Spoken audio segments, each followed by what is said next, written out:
Here we go, guys. Let's talk about the Vatican. Let's do this. Play my classical Iranian music. I gotta talk about the Vatican.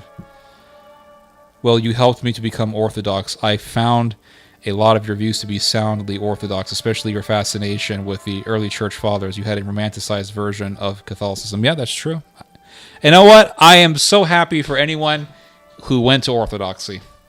And it makes me even happier to know that they went to Orthodoxy because of me. Call it an ego trip. It's not an ego trip. I'm happy. And nothing to do with ego. I am happy that I was able to help people find the light of Orthodoxy. The messed up thing about it is, while I helped people join Orthodoxy, I could not help myself. Because I did not join Orthodoxy. I made the mistake of swimming across the Tiber River. I should have swam the Bosphorus. I should have swam the Bosphorus. I should have went up the Volga. But instead I crossed the Tiber. I could not help myself. I helped others, but I couldn't help myself.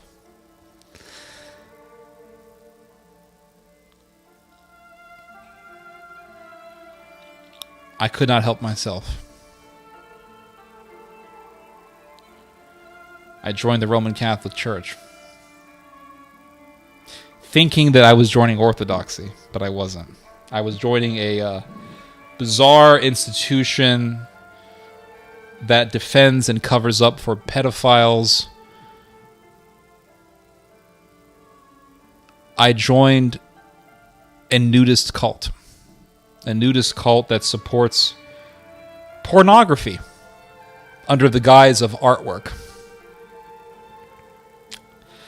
I joined a nudist institution that supports the advancement of nudist artwork while covering up for pedophilia. Now, people say America has pedophiles and America has pedophilia and we have like the pedo Pizzagate thing. Guys, look into the Vatican.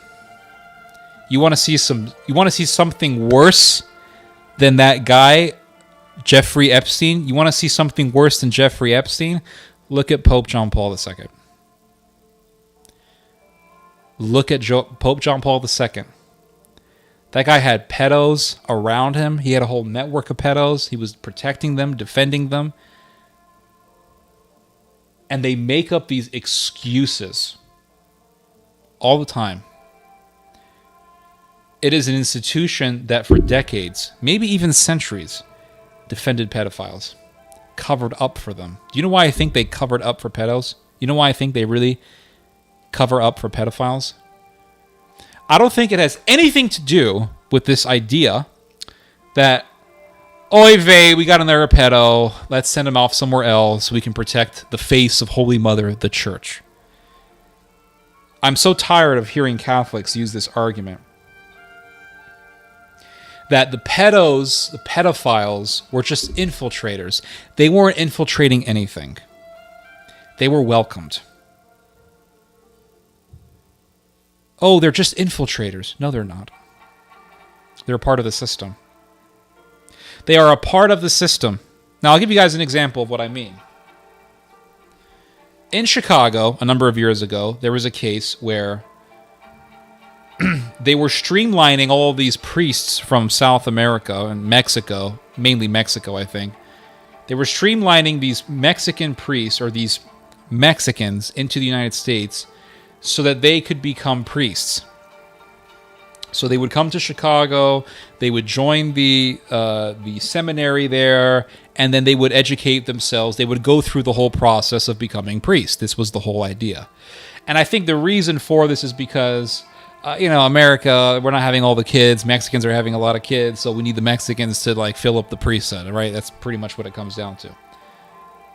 So they brought all these Mexicans over to become priests. Well, it turned out they were bringing in gay Mexicans. That's what they were doing. They were bringing in the Mexicans who are citizens of Sodom. That's what they were doing. This is a fact. You can look into this.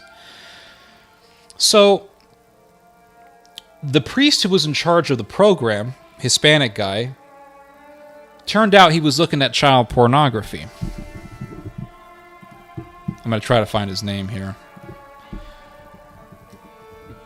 And the way that it was discovered really tells us a lot.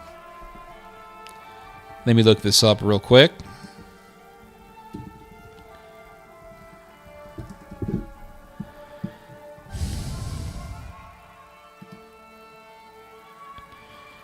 Here he is.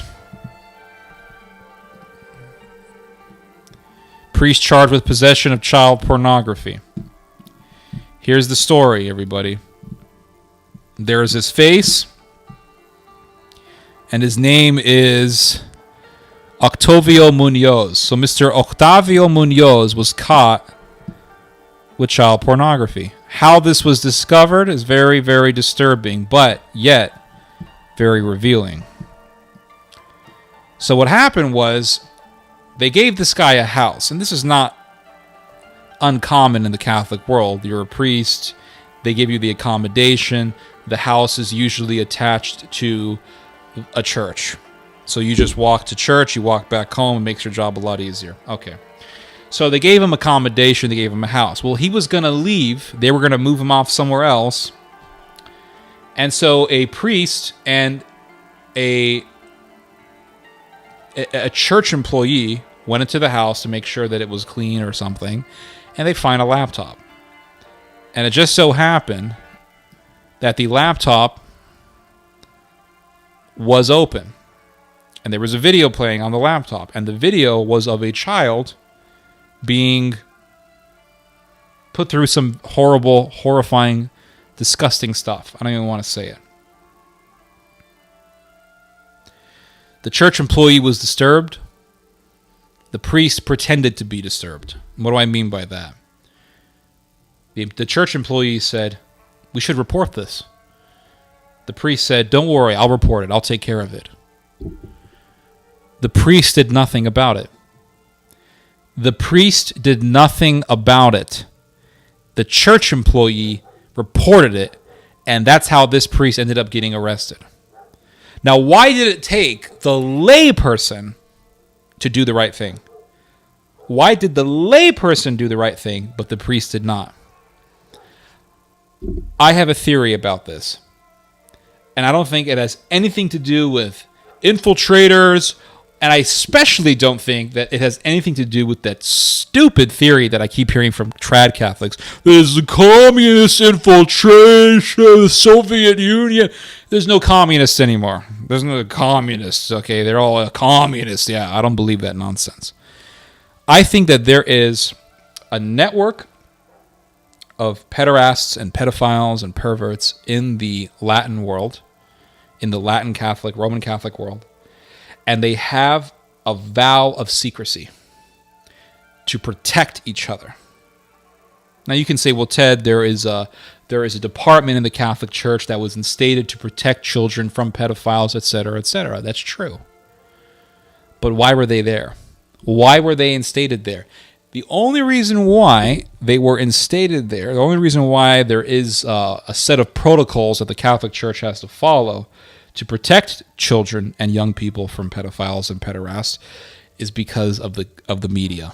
That's the only reason why. The media talked and has talked so much about the pedophile problem and the pederasty and predator problem in the Catholic Church that the Catholic Church has no choice but to instate protocols to protect children.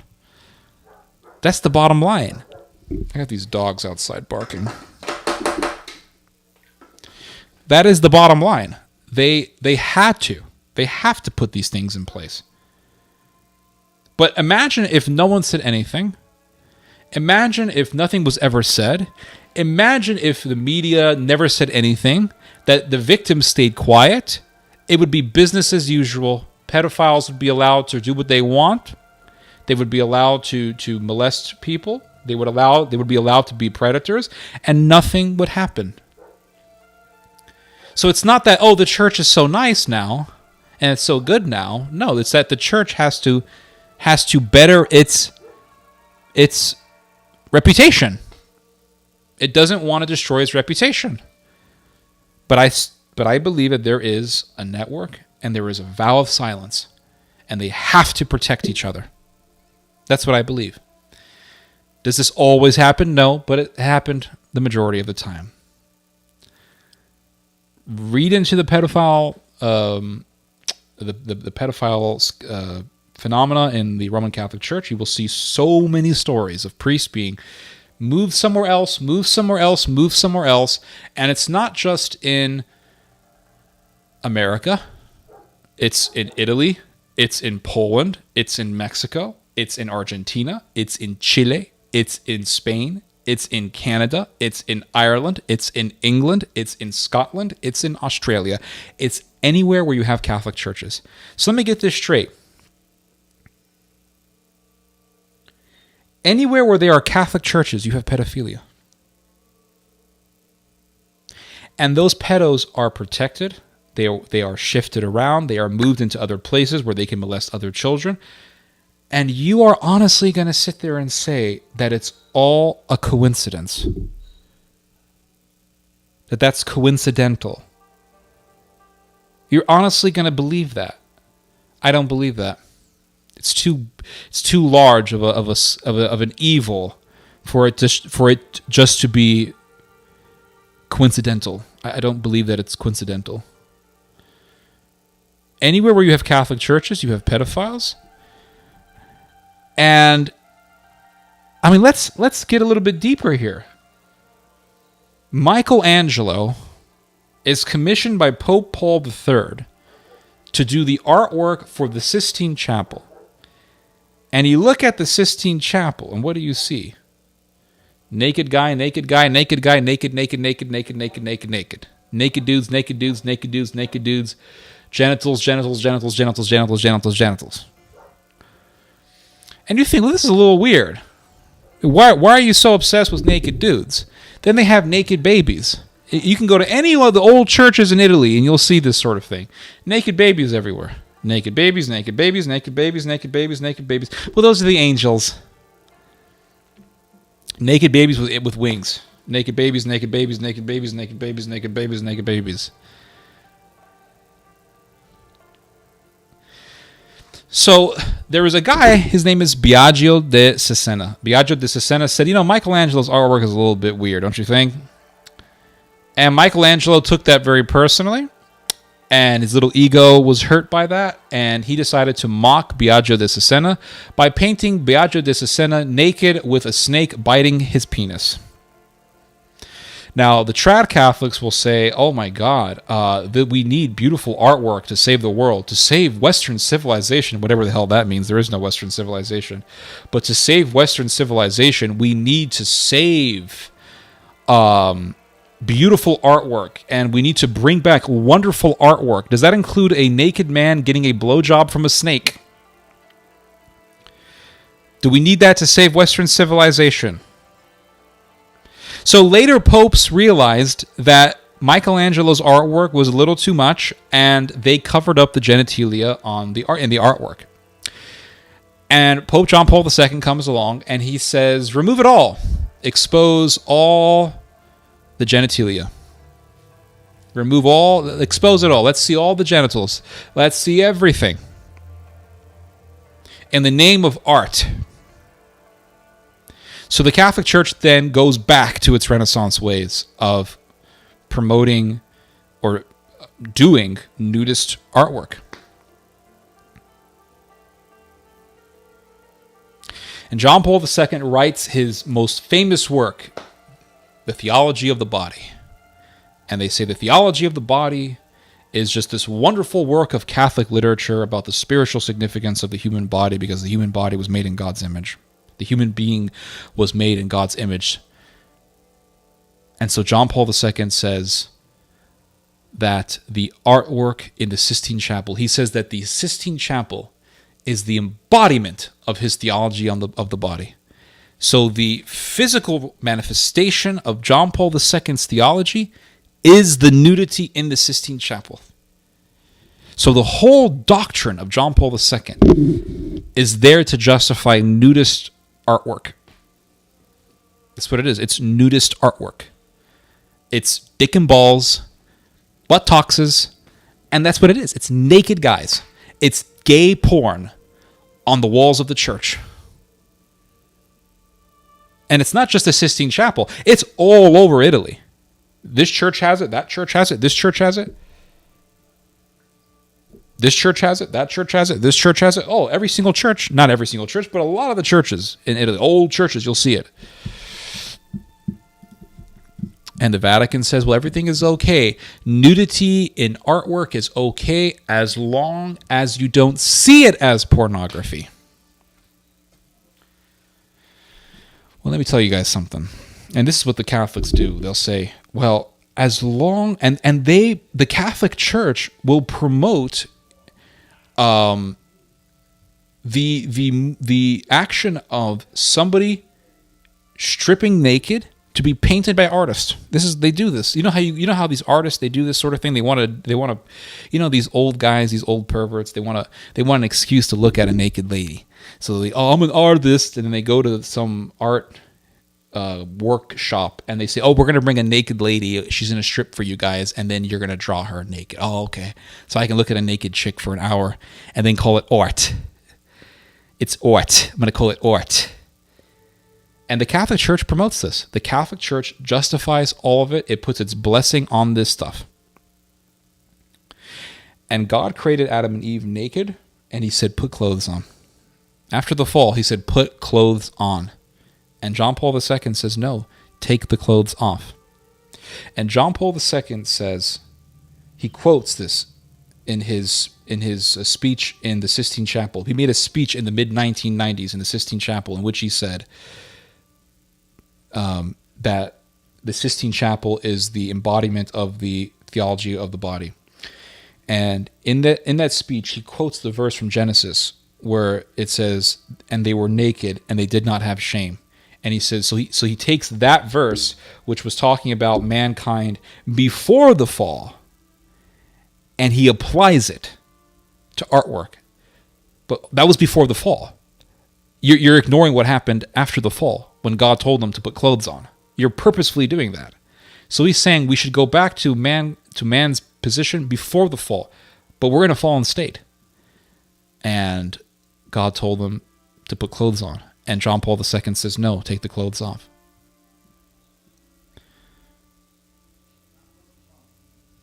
And John Paul II says we should have nudist artwork. The Catholic Church says we should have nudist artwork. They promote that shit. Don't believe me? Well, you can look at the Pontifical Institute of John Paul II. Look at the Pontifical Institute of John Paul II.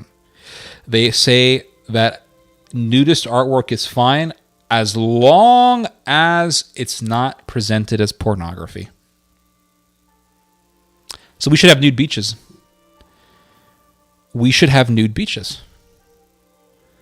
Because what if I want to be naked and I'm not viewing myself as like a stripper or like doing porno? I just want to strip. It's kind of hot outside. I want to cool off in the beach. I want to get a full suntan. I'm not doing it for the purposes of pornography. We should have nude beaches.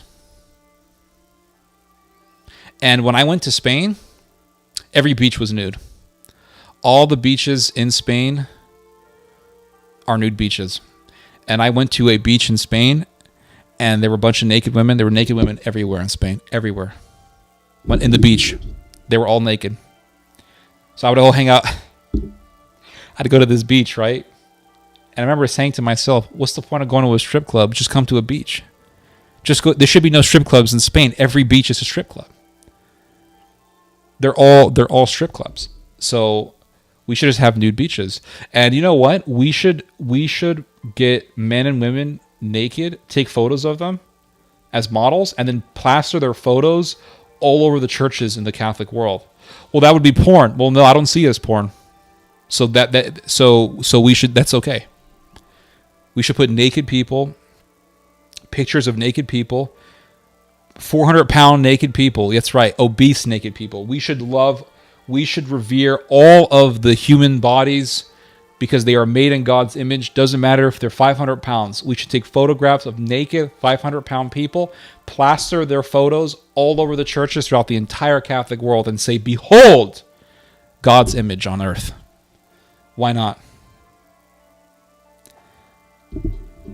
Why not? Why not? We should get a bunch of people, and we should say, okay, we should get a guy naked, and then strap him on a cross, take a photo of him, and then plaster it all in every Catholic church. A naked guy on a cross, and say, here's the crucifixion. Well, we can't. Well, why not? Well, according to John Paul II, it's okay. It's okay. They have these weird paintings in the Catholic world of the Virgin Mary breastfeeding the baby Jesus. I don't see what the purpose of that is, but they do that in the Catholic world. We should get a photo of a model, like the most beautiful Italian model, have her breastfeed a baby, and then take a photo of her doing it, and then plaster the photos everywhere. And if anyone objects, tell them that they just hate beauty. Tell them that they just hate beauty.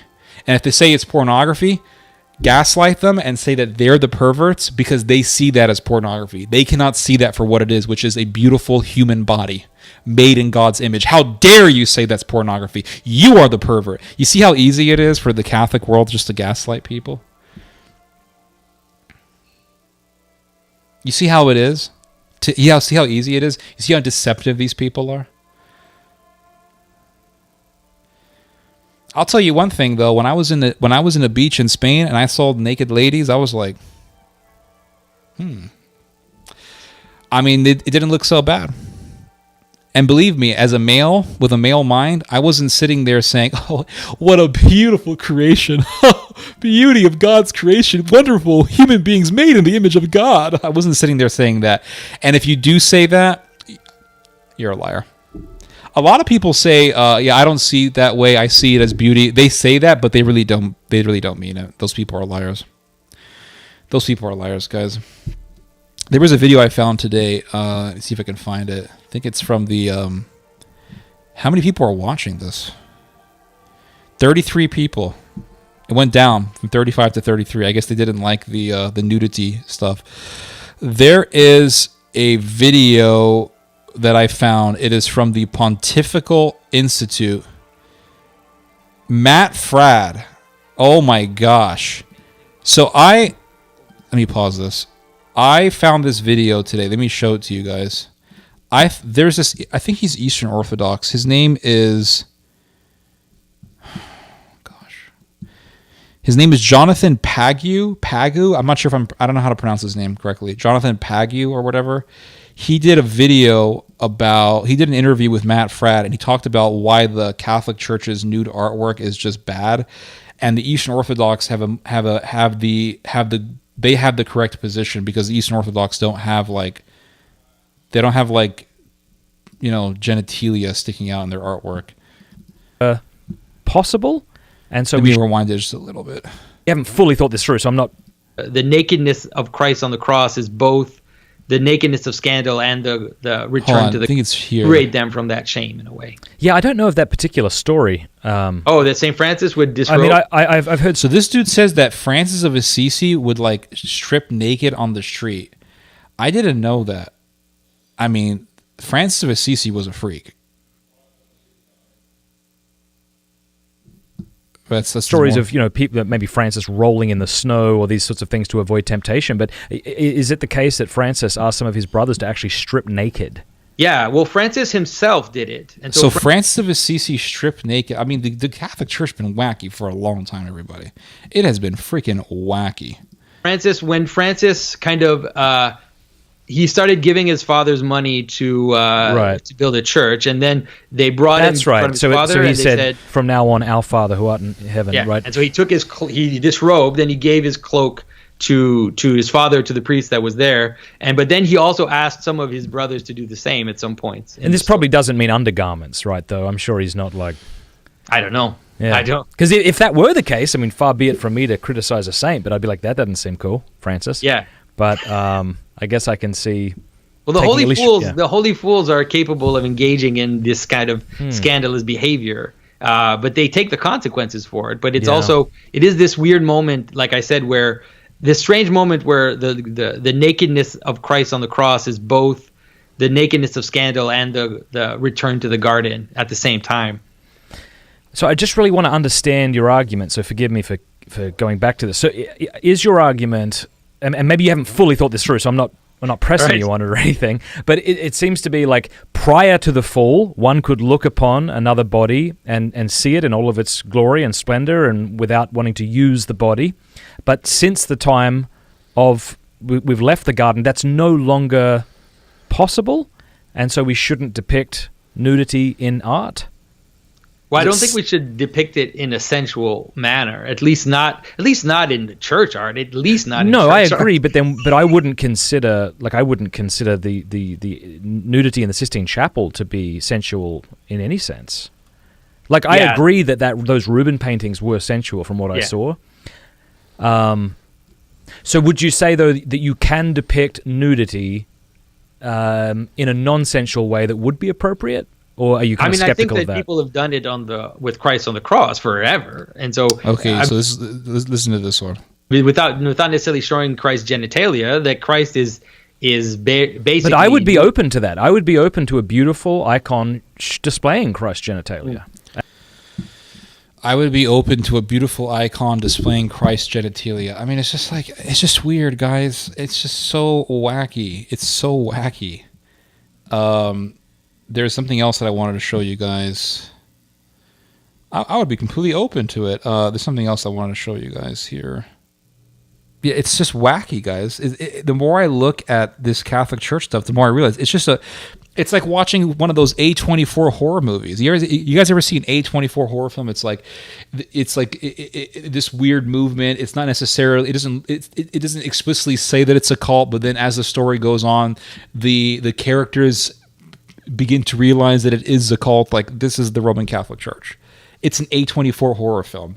A24 horror movie, beautiful architecture, dim lighting, strange obsessions with like Renaissance artwork. It's all nudity. It's all weird. And bam. I mean, it's just straight up perverted and demonic. It's like watching that film Suspiria. Anyway, this guy is basically saying this woman here is a Catholic artist. She's a Catholic artist, and she's saying that she saw this naked person, and she drew the naked person, and she was into tears. And the guy behind her is Christopher West. This is the guy who is with the theology of the body. He's a theology of the body expert. Okay, I'm not sure if he's with the Pontifical Institute of the theology of the body or whatever, but he's definitely a part of that Vatican movement. But let's listen to this.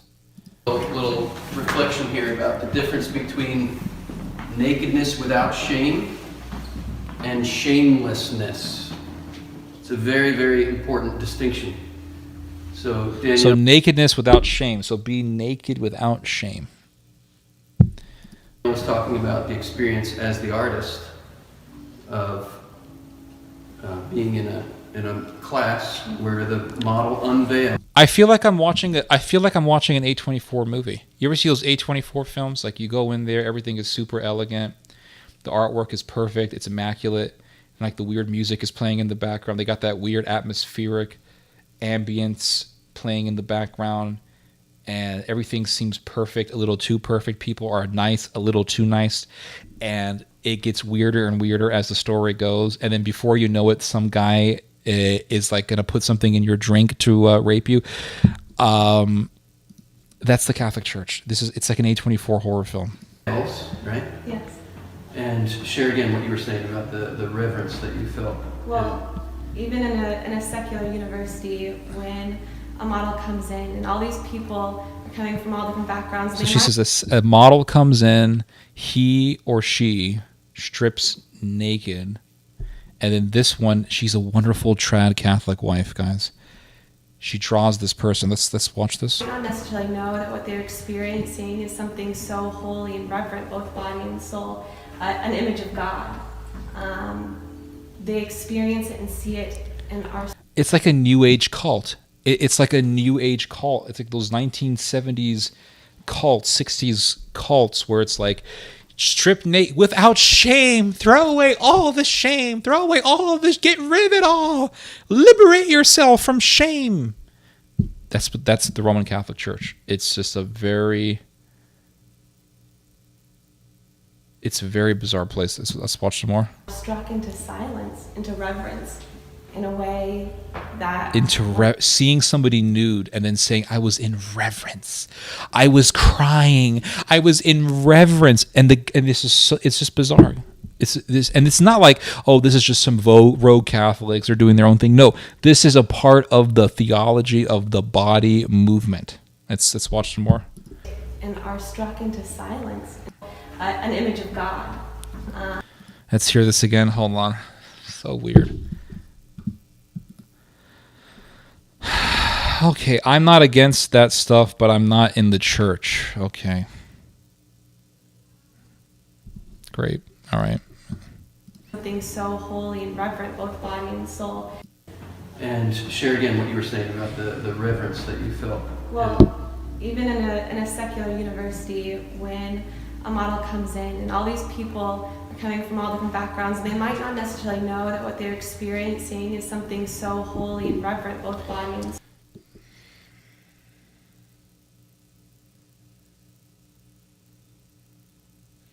We're just going to go to a strip club. At least they're honest over there. Like, yeah, we want to look at a naked lady. This one's like, no, we're here for reverence. It's for reverence, everybody. Soul, an image of God.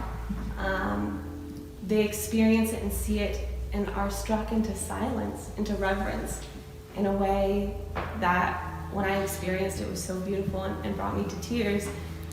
Brought me to tears to see a naked person. I was brought to tears. A room couldn't speak out loud, and we're just so concentrated on drawing this person and trying to find their form. But at the same time, it's not about the form. It's trying to capture the person, trying to capture the soul.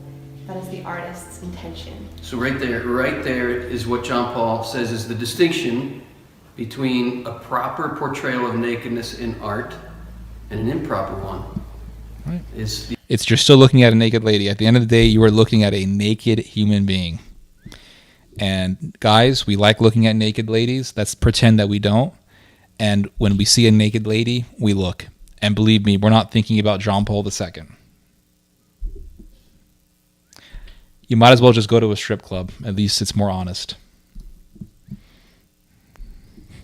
Reverence, yes, it's reverence. And if you say otherwise, then well, you're just a pervert.